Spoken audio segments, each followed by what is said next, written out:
எங்களை சாதாரணமா நினைக்காதீங்க. வீரம், அறிவு, கல்வி இவ்வளவு இருந்தோம் ஏன் எங்க சம்பளத்தை நீங்க உயர்த்த கூடாது?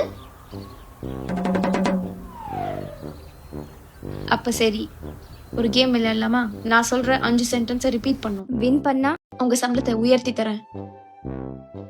நாங்க தோத்துட்டா நீங்க எனக்கு 100 ரூபாய் கொடுத்தா போதும். ஆரம்பிக்கலாம். பன்னி, பன்னி. மாடு, மாடு. மாட்டுக்கு எத்தனை கால்? 4.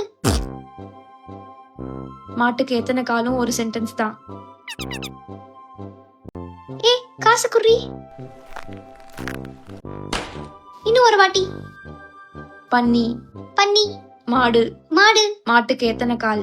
மாட்டுக்கு எத்தனை காலு? மறுபடியும் தப்பு. நான் என்ன தப்பா சொன்னேன்? மறுபடியும் தப்பு. அதுவும் ஒரு சென்டென்ஸ் தான். காசு இருக்கடி? இல்ல. நீ குடுறி. நான் தர மாட்டேன். இது ஏன் காசு? குடுடி, நான் திருப்பி தரேன். இந்தா கவரப்படி. இன்னும் ஒரு வாட்டி. ரெடியா? நான் ரெடி. ஸ்டார்ட் பண்ணுங்க. இன்னும் சம்பளம் உயர்த்தி கேப்ப நீ?